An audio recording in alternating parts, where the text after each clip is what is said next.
Yes, guys, as I'm sure some of you may have heard, the tennis world is in crisis. Ben, what am I alluding to? In 10 days, the city of Virginia will be plumb out of tennis balls. That's right, the city of Virginia.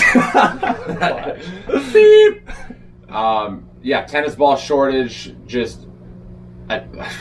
wreaking havoc on the country. This is not isolated to Virginia. Actually, I was reading a Reddit forum, and Virginia is one of the places where things are actually good. Really? Yeah. Any idea why?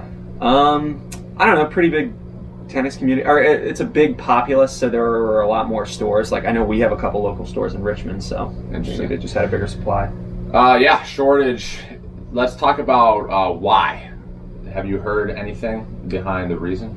It's freaking COVID. It's affected every area of our lives, and production of tennis balls is one of those areas from what I can see. Yeah, I heard it, or I read it was port delays. So, you know, we have shipments from Thailand is where I believe Head, who owns Penn, makes their balls. Right. And then Dunlop and Babolat and a slew of other brands, I believe, make them in the Philippines or China. The point is, they come from Asia. Wilson makes them in China, too. Okay, Wilson.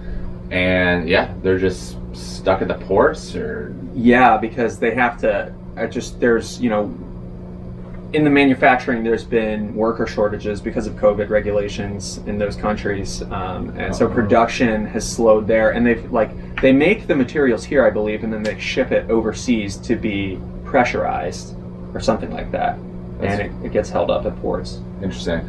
Have you heard of the notion that there was a tanker full of tennis balls, something Poseidon Titanic-like story, where the tanker flipped, sunk, and now that huge shipment of tennis balls has sunk to the bottom of the ocean?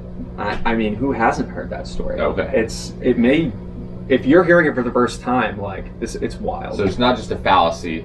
This shipment is air sealed, so the tennis balls are still good.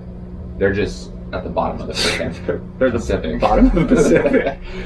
And I actually heard, I don't know if this is true, this would be like crazy, but I heard that Nadal is actually fine, and that he's leading the deep sea expedition to go get these balls. You mean back. to tell me he doesn't have a foot injury that he's rehabbing? He had a minor foot injury, and he heard that like cryogenic deep sea therapy actually could work wonders, and combined with the fact that all the tennis balls are at the bottom of the ocean, he had no choice but to pursue it. So he's spearheading the expedition to the bottom of the sea. Yes, he's the skipper of the submarine.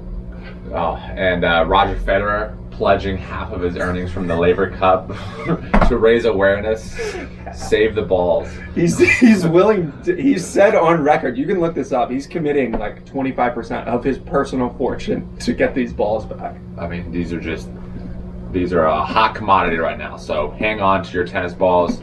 Let's talk about our personal situation. What are you experiencing? Well, I'm down to 3 cans. Fortunately, you know, I've always loved buying in bulk, so I had some from bulk at the beginning of the year, and I do that every year, but I'm running dry, so I don't know what I'm going to do. I thought you had 2 boxes. I had 2 boxes, and now I have 3 cans. This is it? This is it. What I'm looking at is all you got left? Yeah, that's all I've got. This just became real. This just hit close to home. The reality is... and if you think that, I mean, these 2 are mine, and if you think this is a fresh can, you thought wrong. I've been using this for the past 3 weeks. They're dead as a doornail, but I have no other option. It's a good thing we bought all those pressureless balls for the slinger bags. This is the last Dunlop can. I kid you not. Went to Dick's. This is the only one, and these are my favorite balls, the Dunlop Ace. And so this bad boy is playing I Am Legend in my tennis bag right now. It's the bullet in Jack Sparrow's gun. You're just carrying it around. Essentially, that's a great analogy. We've got 1 shot. I'm gonna have to sit this bad boy on my shelf until further notice, because there's no way I'm cracking this sucker open anytime soon, given the circumstances. But there is good news on the horizon. I heard that shipments are due in everywhere mid-September. Mid-September? All right. I did check the Tennis Warehouse website. All of their major balls, you know, the Penn, the Wilsons, even the Babolats and the Technofibers, out of stock on back order till November. Wow. So well over a month before you get that. And considering all the orders that I'm sure are coming in, yeah, that's just going to be pushed further back. What about the premium balls? Are those still on the shelves at like Dick's, Walmart, Target? No. Check out this footage I just got from earlier today. Me heading into Walmart to look at their inventory.